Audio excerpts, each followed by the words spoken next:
Hello, I'm Jim Morningstar, your guide through this 9-session integrative life teacher training series. In this class, we will be envisioning and honing our teaching skills through looking at models of teaching and selecting the styles that resonate with us. Examples of style and delivery in person and online will be shown. Venues for your teaching. Now, the venue for your teaching can vary widely depending on your audience, convenience of accessibility, cost, and availability. I have taught in traditional classrooms, improvised meeting rooms, outdoors, in a number of different countries where a translator was needed, live and pre-recorded, audio and video, as well as online. It's great to experiment and even to stretch yourself to find the settings that work best for you to reach the people who are ready for your message.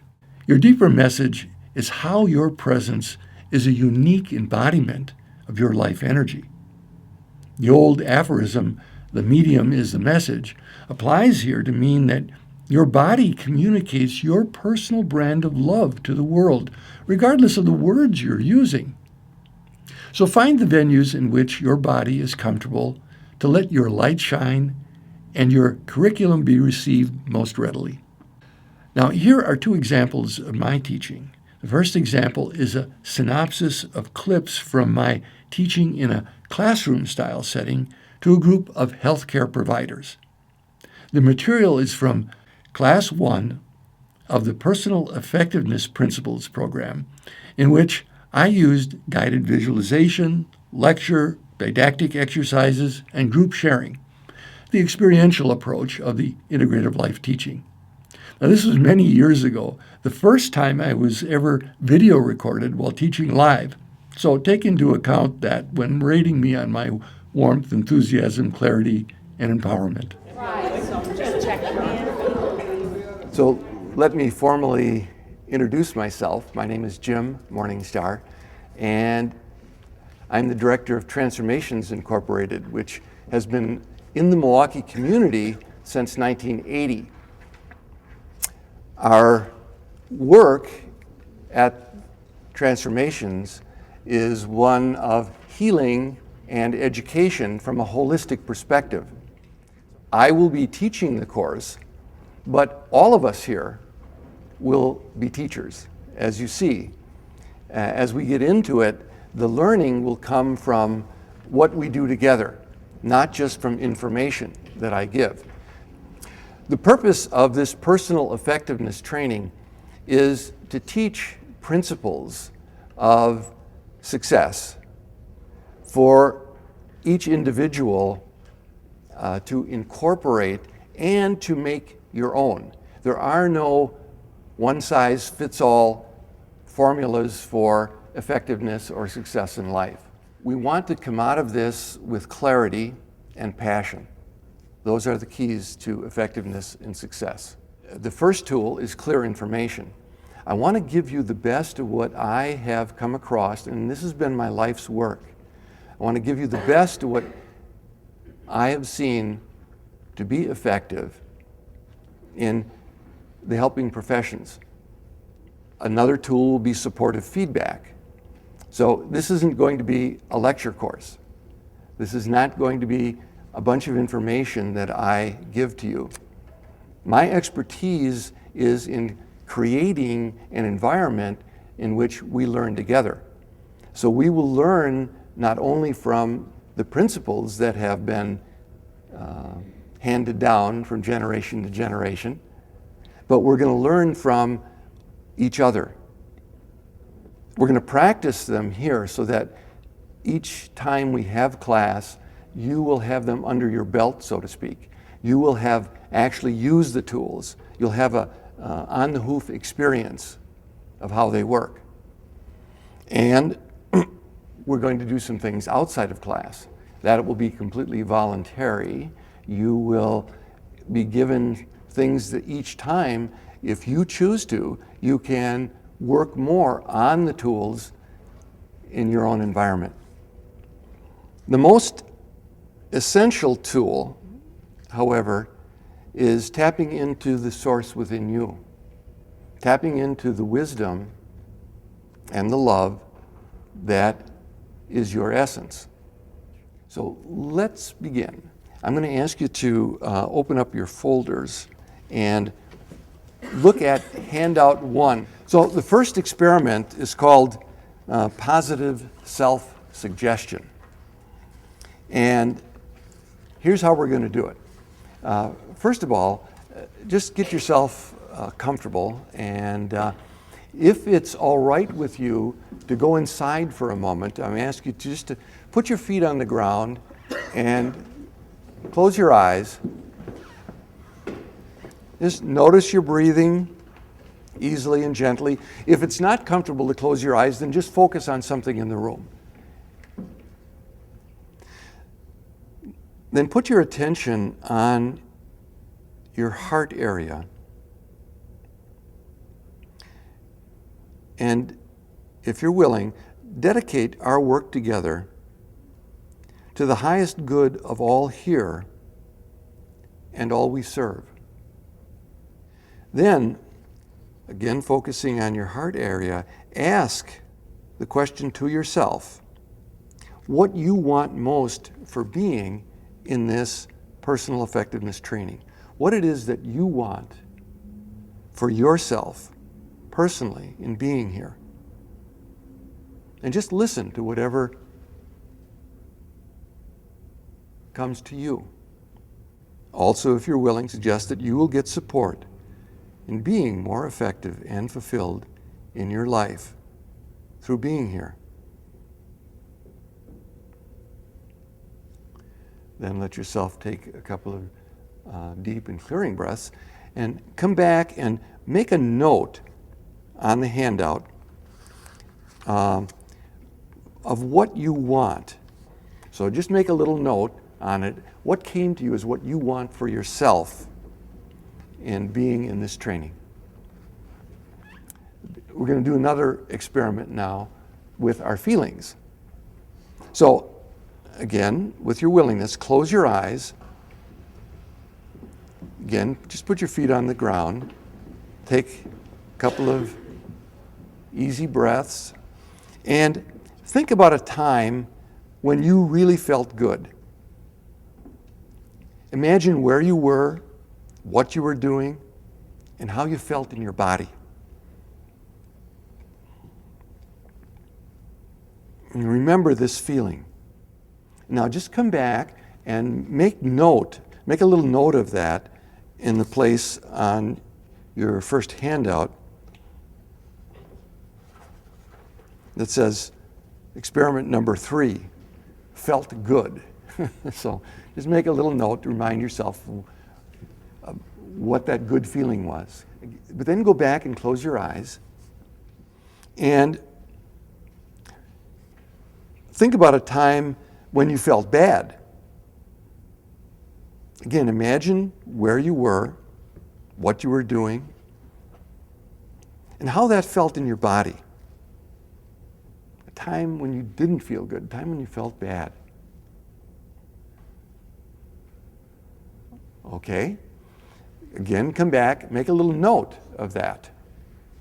Jot down under experiment 3, felt bad. So this leads us to principle number 1. I choose my thoughts and I direct my feelings. It's the free will principle. Our thoughts are mental judgments or evaluations. Examples of thoughts are, this is a chair. I like this chair. I don't like this chair. Everyone should sit on a chair in this class. That's a thought. So we judge our thoughts to be right, wrong, good, bad, attractive, or aversive. But these are judgments too. They're just more thoughts. They're not feelings. Feelings are emotional, felt experiences which often have thoughts attached to them. So a simple classification of feelings are sadness is life energy with the thought that I'm missing something. Anger is life energy with the thought I'm not getting what I want. Fear is life energy with the thought that I'm going to be hurt. Gladness, happiness, is life energy with the thought, I'm in harmony with what I need and want. We're going to take the time right now to look at our own life, something that we dearly want more of, and write down our feelings and our thoughts about it. Connect with a partner. You and your partner then sit down, face each other, and share what you've written down.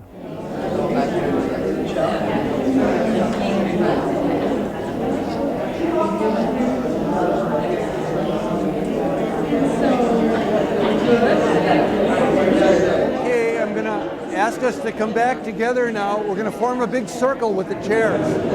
Here's where the real learning takes place. I'm going to ask us to do a sharing, and you have an option in doing this. I'm going to ask you to say your name and the organization that you're from, and then you have an option to either share what you wrote down on the sheet or what it was that was valuable for you in doing the exercise. Hi, I'm Mary Ann from the Healing Center. Well, one thing that I really appreciated is the sharing, because it's enlightened me to all the different ways to think about ways or things that we want more in our life. And I'm recognizing as I'm hearing other people's, I'm like, oh, I want more of that too. So what I chose is just one little piece of other things that seem good. I want to be someone who communicates better, so I want more good communication. And I put that, why I get angry is because it keeps me up at night, because there'll be times where I'm replaying what I want to say, and then I wake up and then I never even say it, you know, when I get me up all night, so that makes me mad. And I have a fear of that, of really saying what I need to say. And so it was good, because it took one of those areas and helped me to really think about it in multiple ways. So thank you. Thank you, Marianne. You get to choose what you want to take away from this. You also get to choose if you want to say, nah, forget that, or it doesn't work, or so again, as you said, Patty, just even noticing the negative thoughts is an important thing. Fear, that's our common enemy. And each of us had to challenge our fears in a way to share with our partner and to share with a larger group. So knowing your feelings from your thoughts is a central lesson that we will continue to work with over the rest of the courses. I was raised in a family where anger was not allowed. It did not exist. So I didn't know when I was angry. And I thought I was just a funny guy. Well, I was sarcastic. That wasn't so funny. My anger was coming out indirectly. It took me the willingness to expose and get feedback to recognize that, oh, there are things that I want that I'm not voicing. And in not voicing them, I'm building up and getting resentful. And then I'm starting to leak it off to other people. So my intention is that we all will get positive and useful feedback, either through directly working with a partner or in small groups, or just in hearing the sharing of other people. Okay? So again, blessings to us all. We will see you next week in the circle. Thank you. Yes. Thank you. Yay.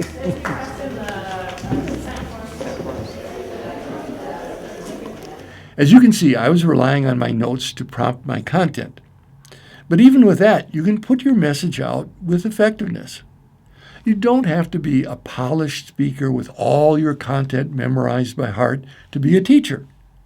Having a variety of modalities for presenting, soliciting internal process and external dialogue, helps your students be engaged and interested. The second compilation clip I will offer is from the the first online course I taught via recording many years ago. This teaching method allows for using written notes that are less obtrusive and editing areas of the recording to make the delivery smoother in the final product. What it does not include is the interactive aspect with live students. Now, this method of teaching may have appeal to some and not at all to others, but that's for you to play with and decide for yourself. Hello, I'm Jim Morningstar, Director of In Wellness. Today's Life in Wellness series topic is transcending, the 12th and final area of our wellness wheel. Transcending, which implies genuine growth, is more than going beyond or escaping what was. It involves learning and incorporating from the past and building upon it. This is a true integration that is a platform for evolving rather than just abandoning all that came before. The final transcending leap of faith has had preparatory steps that allow the new heights to be reached, but also new roots to be grown. This affects a permanent change rather than a temporary high followed by a resounding crash. Our work in this class will allow us to strengthen those preparatory steps to our personal transcending on the physical, emotional, mental, as well as spiritual levels. In the past 30 years, physicians Brew Joy and Richard Moss and others have trained thousands of health professionals to sense body energy fields and to use a variety of methods, some of which are like laying on of hands, to alter these energy fields and thus effect healing. Nursing teacher Dolores Krieger inaugurated a program called Therapeutic Touch, whereby caregivers learning to massage the energy field of the patient to relieve pain and discomfort as well as the emotional disconnection that causes so much suffering in those who are ill. Therapeutic touch, healing touch, and other touch and massage methods have become standard procedures in hospice programs and are currently taught in nursing schools throughout the country. One of the most remarkable rediscoveries by science in recent years, the power of prayer in healing, is further testimony to the connectedness of all things. For those who believe in and practice prayer, all beings and all circumstances are seen as interrelated. People throughout the world do pray for health and healing, and have always done so. Whether from the perspective that God's help is available to those who ask, or from a non-theistic viewpoint that merit, a term used by Buddhists, and or energy can be shared. Vast numbers pray for themselves and for the benefit of others. In one of the most remarkable studies, prayer was tested with heart patients in a modern hospital. The group that were prayed for, even without knowing it, recovered more completely and with fewer complications than the unprayed for control group. The subject of prayer brings us into a vast domain of faith, belief, religion, and spirituality. What we are talking about here, as we consider wellness and transcendence, is the way in which our thoughts, which include our beliefs, connect us within a web of relatedness far greater than our immediate circumstances might indicate. So God, or spirit, or universal energy are some names we assign to this vast web. What this implies is that, as physicist Gary Zukav puts it, there's no such thing as separate parts. All of the parts of the universe are connected in an intimate and immediate way previously claimed only by mystics and other scientifically objectionable people. What could you do, or better, what will you do to take the first step in the nurturance, positive stimulation, improvement of your environment? Now, I had just written this sentence down, and I looked around my desk, and I took a plastic bag off and straightened up my desk. So, start small, but keep your goals playfully alive. Secondly, what shifts in your relationships will help your life be more integrated? Do you harbor undelivered communications, chronic resentments, secrets or untruths, withheld acknowledgments. It's important not to overwhelm yourself with these, which is another form of sabotage. Start with one clearing in a relationship a week and notice how that builds and releases burdens from you. Supplement this with communications of gratitude that we talked about in our class on intimacy, and you have just transcended the limiting programming suffocating your joy.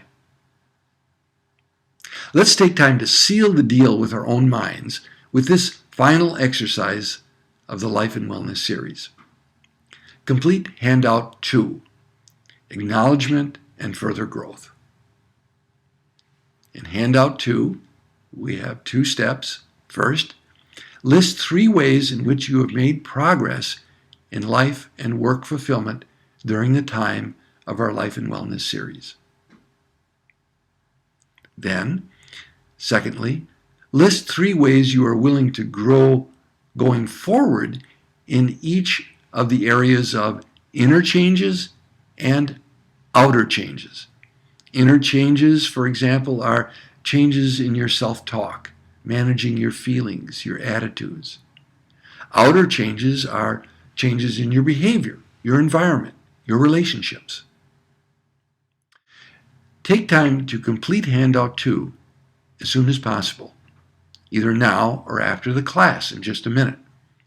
It's recommended that you share these goals with at least one supportive person. Your willingness to do this final exercise, is your graduation present. You have demonstrated to your own mind that you are willing and capable of directing it in a way that transcends past limitations and opens the doors of your heart to fully living in wellness. I hope that today's presentation on transcending has helped you integrate the steps we have taken together towards embodying well-being in our lives. As we know by now, this is an ongoing journey which will continually present us with new challenges and opportunities for growth and fulfillment. The Life and Wellness series was designed not to give answers, but a roadmap and tools for the journey. As we have seen today, we are all connected such that the growth of any one of us opens the door for us all. I am grateful for our connection on this journey.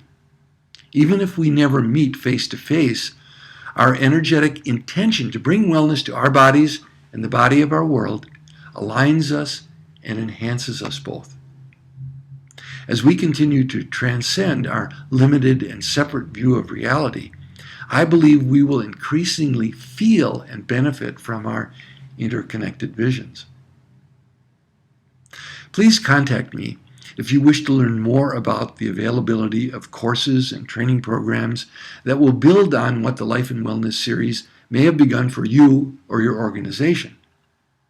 There is an entire curriculum of the 3-year School of Integrative Psychology online, as well as in-person consultation and ongoing certification programs for practitioners in the healing arts.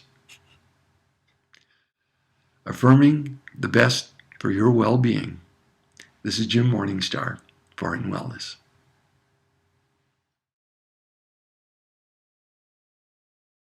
As an integrative life teacher, we are seeking the gratification in learning and teaching a calling that satisfies our soul. Holding you in my heart as fellow travelers on the road home, I send and receive blessings for our circle and all sentient beings till next class. Blessings in light and love.